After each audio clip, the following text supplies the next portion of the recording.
Titanfall 2 has one of the best weapon sandboxes I've ever experienced, even rivaling that of the Halo games. I love how each weapon feels unique and different from one another, rather than all the weapons being the same thing with minor statistical changes and a different model.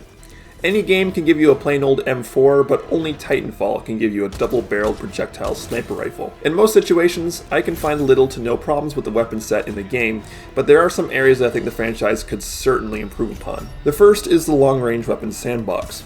In close range, players have a healthy set of good options to choose from, like the EVA 8, R97, Mastiff, Mozambique, and Alternator. And the same can be said about the mid-range weapon selection with guns like the R101, Hemlock, Spitfire, Flatline, and Car SMG.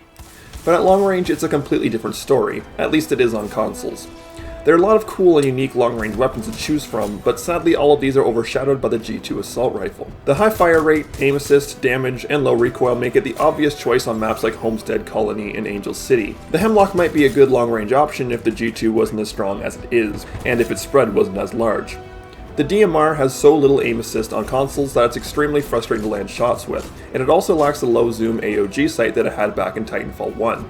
The double take is one of my favorite weapons in the game, but I find that I need to use AWOL with it since its damage model is extremely inconsistent and unreliable.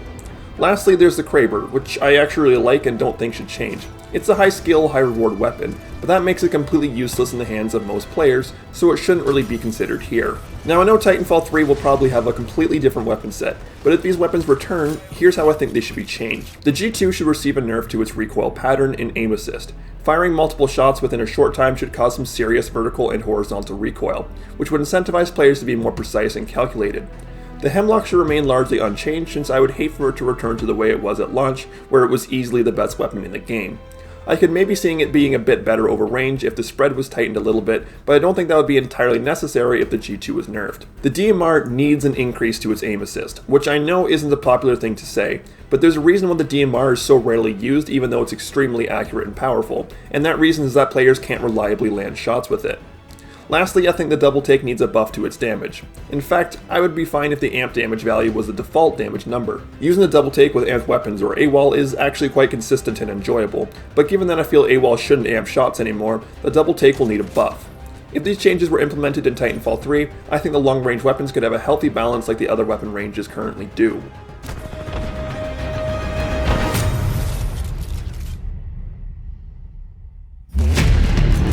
Now my next suggestion isn't so much a change, but a revert. A while back, Respawn nerfed all the sidearms in the game and took the Wingman Elite and Mozambique out of the sidearm slot to make them primaries. I understand why they did this, since they stated that they saw sidearms as something that's used to finish off enemies rather than kill them outright. This is actually something that I really disagree with. I feel like this change made all the sidearms in the game fill the exact same role as just finishers, and selecting which ones you want to use comes down to raw stats. Before this nerf was implemented, I actually thought that Titanfall 2 had some of the best sidearm options of any game I had ever played, since personally, I don't see sidearms as finishers.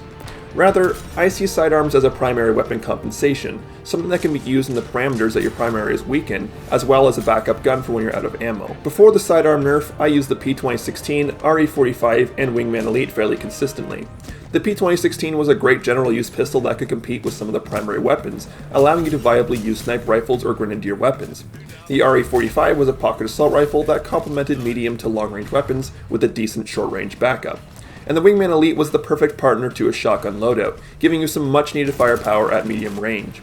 But after the sidearm nerf, the only pistol I use now is the RE45 since it's the only backup weapon that can reliably inflict damage. Now I understand that before the nerf, some players were able to use sidearms to compete with primary weapons, but at the same time, did anyone really have a problem with that? I never once heard anyone say that the P2016 or RE45 was overpowered, and even if these guns could compete with primary weapons, they still weren't as good since they lacked ammo capacity and damage over range.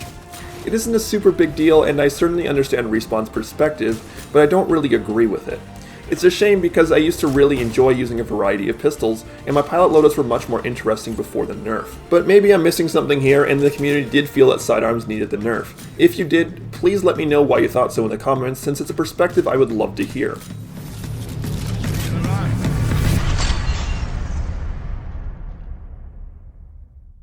Next, I want to quickly go over all the other weapon changes that I haven't already covered. Since there are a lot of different weapons in the game, I'm going to go through these weapons really fast, since if I went into too much detail, this video would be way too long. I'm also not going to say anything about weapons that I don't think should change.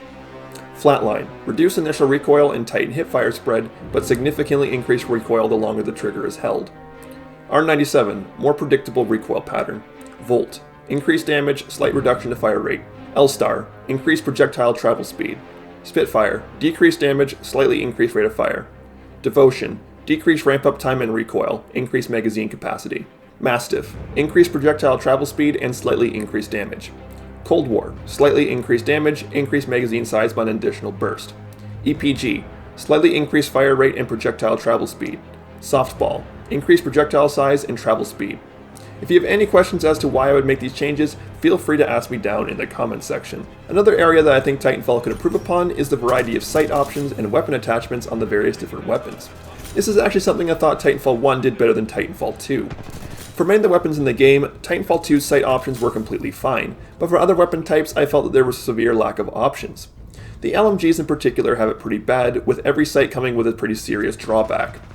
The AOG sight has too much housing for weapons with unstable recoil patterns, the HCOG Ranger has too much zoom for most full auto guns, iron sights obscure your vision a bit too much, and the threat scope removes one of your attachment slots.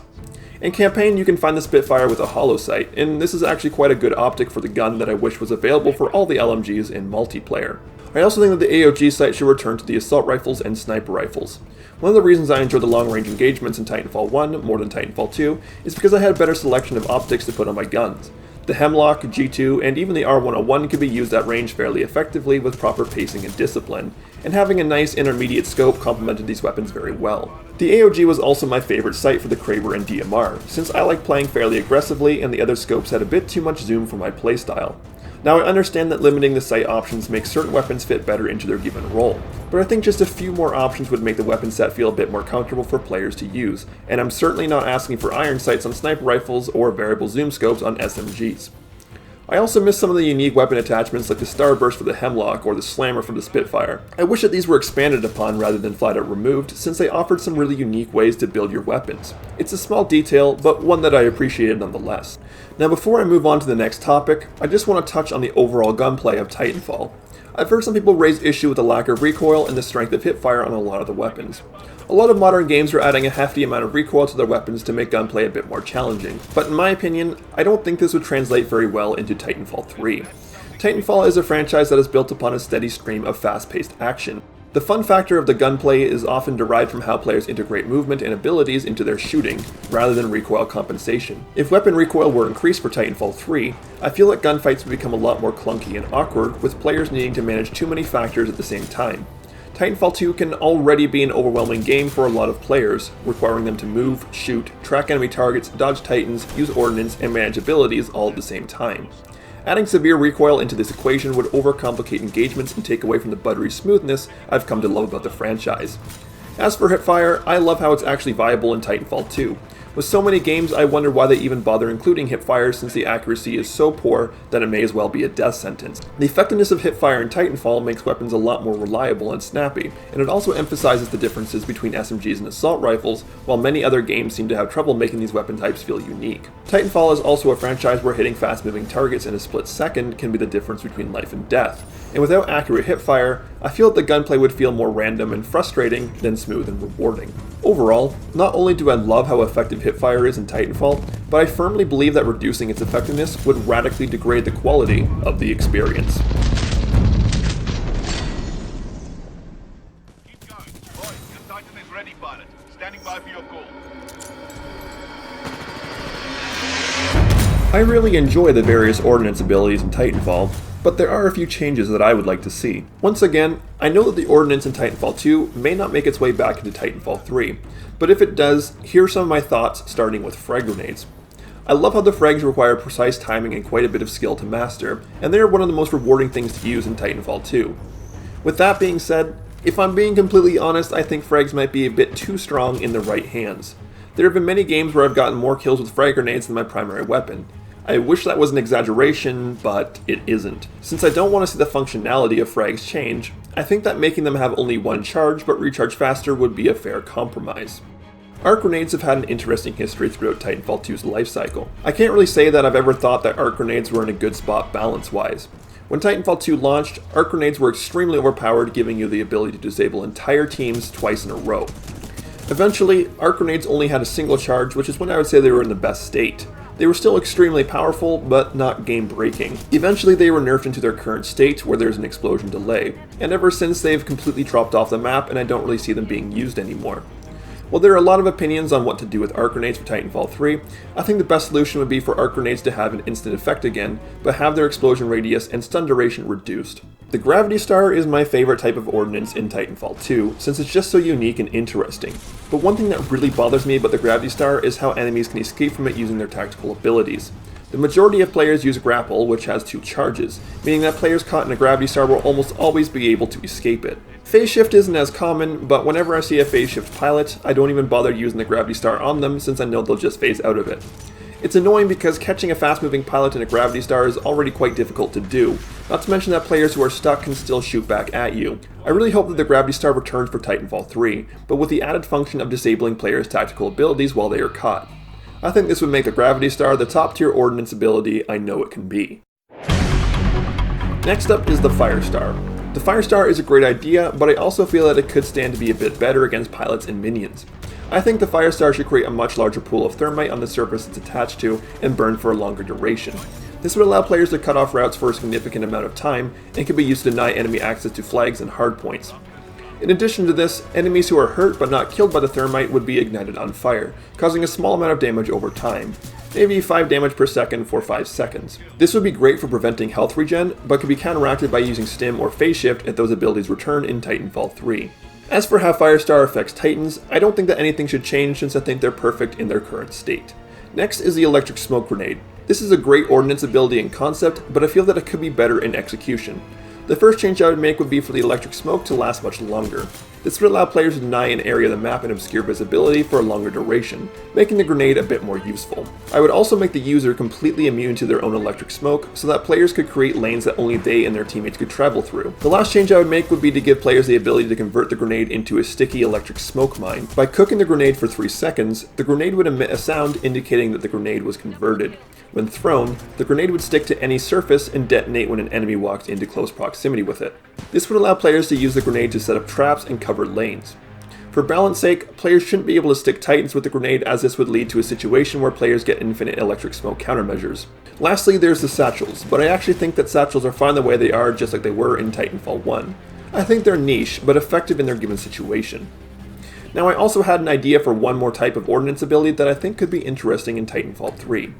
Back in Titanfall 1, there were arc mines that me and my friends absolutely hated, since players used to stack a massive pile of them on the flag during CTF games. The issue with these mines was that 2 of them placed close together was enough to kill a full health pilot, and in a fast-paced game of CTF, there often wasn't enough time to throw a grenade inside and clear them out. But I actually really love the idea of having a mine-style ordnance ability return to the franchise. So in place of arc mines, I think a pulse mine might be an interesting addition. When an enemy player approaches the mine, it would detonate, stunning them and sending out a sonar pulse similar to Pulse Blade. When they detonate, the player who set the mine would hear a noticeable sonar tone indicating that the mine had been triggered. The detonation itself would deal no damage as not be too frustrating or feel cheap, and even if the user died, the mine would stay in place until the player places another one down or the mine is detonated. These mines would be ideal for objective game modes like CTF and Hardpoint, and could also be helpful to cover snipers from getting flanked. I'd love to hear what you guys think about this idea, so be sure to leave a comment explaining your thoughts. I'm always down for a good discussion about sandbox additions and game design.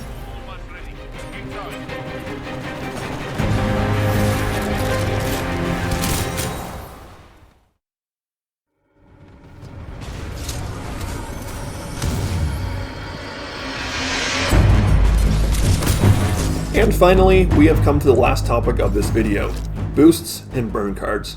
Now, I have a lot to say about this topic, but I think I should start by saying that both of these systems have their merits and issues. I've heard some people say that boosts or burn cards shouldn't return in Titanfall 3 at all, but I disagree. I think that certain boosts and burn cards really benefit the Titanfall experience. I'm going to begin by explaining what I like and dislike about both systems. In Titanfall 1, I liked how each player had a limit of 3 burn cards they could bring to a match and activate at any time. This prevented one of the biggest problems with boosts in Titanfall 2, where players in the lead would earn more boosts throughout the match, making the strong get even stronger. This really contributes to the ever-present problem of snowballing, especially in modes like Pilots vs. Pilots where players can earn boosts consecutively. It also allowed players to use boosts more often throughout the match, and when you have 3 pilots on an enemy team placing down 5 pilot sentries throughout the course of a match, it's easy to see how this could get frustrating. However, burn cards added a layer of randomness to the gameplay that often wasn't appreciated. Since there were so many different burn cards, there was very little consistency or anticipation of what you might experience during the course of a match. Combine this with the fact that some burn cards were extremely powerful, like complete map awareness, being able to see through walls, or even a free Titan. In Titanfall 1, I often used the Reserve Strider burn card in CTF games right at the start of the game to ferry my friends to and from the flag. It was a completely cheap strategy that downright broke the game, but since the Reserve Strider burn card was such a rare card, there was no way that the enemy team could predict or counter it. This also led to what I call too good to use syndrome. This is kind of like how many Skyrim players hoard their potions since they feel they may need them later, but then end up never actually using them at all. CTF aside, in Titanfall 1 I rarely used burn cards since they either A, gave me a significant advantage to the point where I didn't want to risk wasting the card, or B, the card wasn't good enough to warrant using. The only burn card I remember using very consistently was the Spectre camo for no other reason than it made me look cool.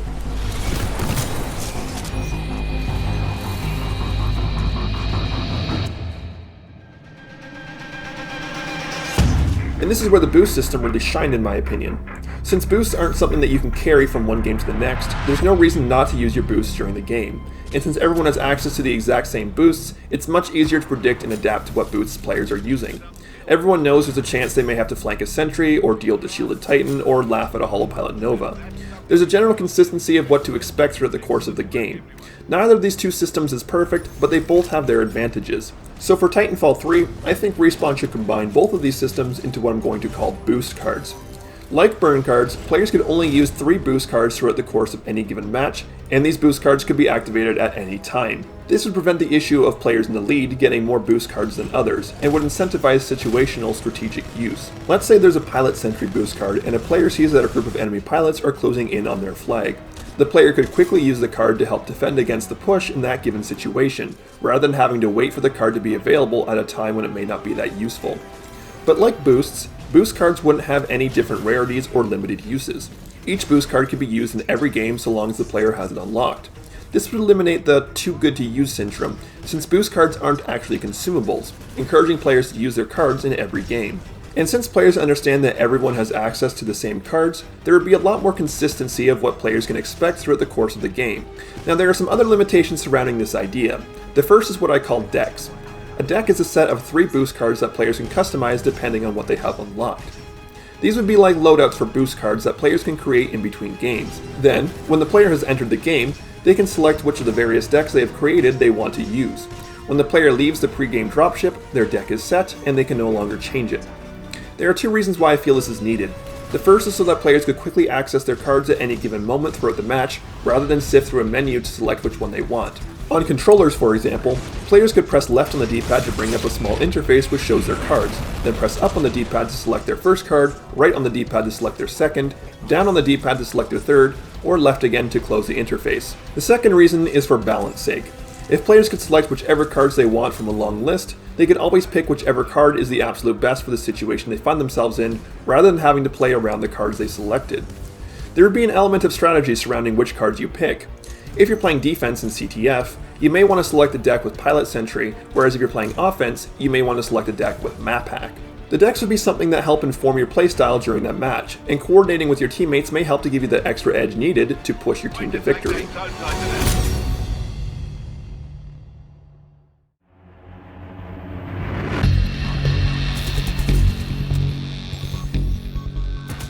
Another limitation that I think would need to be implemented would be a brief 30-second cooldown period between boost card activations. I would hate for someone to run down the center lane of a map, put down a pilot sentry, use an AWOL and amp their weapons to slaughter the enemy team in a cheap way. The last limitation I think could be needed would be to make it so that you can only have one of a particular card in a deck, ensuring that players always pick 3 different cards rather than stacking 1 3 times. As for what these boost cards might be, I think that Titanfall 2 already has some good ideas, and although I can't really remember which burn cards were in Titanfall 1, there may be some good ideas in there too. I think amped weapons could return as a pretty good boost card, but instead of losing the effect when you die, it would last for a full minute. Dying would still take up a lot of time that Amped Weapons is active for, so death wouldn't be inconsequential. But I feel this would be a good quality of life buff to make up for the fact that you only get to use it for a limited amount of time. This would also eliminate the Amped Curse, and give players an option to fight back when the enemy has complete Titan control. I think Pilot Sentry can make a return as well. I know that a lot of players really hate the Pilot Sentry, and to be honest, I do too. But my issue with Pilot Sentry mostly revolves around how I know that I'm going to need to deal with sentries all game long. The odd sentry here and there doesn't bother me too much. What does is when a group of players place 4 or 5 throughout the match. Map Hack could also return, giving a player full radar vision for 30 seconds. But unlike in Titanfall 2, I don't think that it should apply for everyone else on the team, and you should lose it if you die. Phase Rewind can make a return as well, with one major important buff to its functionality. You could use it after death. This would be similar to the rematch burn card, but enemy players could see the phase trail and be able to predict where the user will appear, so it doesn't feel as cheap. Since Hardcover would replace the AWOL tactical ability, I think AWOL could return as a boost card. Once placed on the map, it would work the same way that AWOL does in Titanfall 2, except it would last for a much longer duration. This gives enemy players the opportunity to take over that location on the map and use it as well. I know AWOL is quite hated, but I think that relegating it to a boost card that could only be used once in a game is far from overpowered. Not to mention the AWOL could easily be destroyed with Ordnance, Gunfire, and Titans. Backup Battery could also make a return, but that would depend on how Respawn handles the Titan health and shield system. The Pull Rank burn card could also come back from Titanfall 1, which allowed you to take a significant amount of time off your build meter. Personally, I'm actually very confident that this boost card idea could work well, and I'm quite proud of it. If you guys can spot any flaws or concerns with the system, feel free to voice them in the comments section. Well, that concludes my thoughts on how I think weapons, ordnance, and boosts should be handled and redesigned for Titanfall 3. Please let me know if there are any other weapon-related issues that I may have missed, and feel free to ask my opinion on anything. I love discussing game design with anyone who's willing to have the conversation. If you guys have concerns with some of my ideas, or have ideas of your own, please leave them in the comments section below. Thank you guys so much for watching, and look out for my next part of this series where I'll talk about my ideas for the Titan gameplay in Titanfall 3.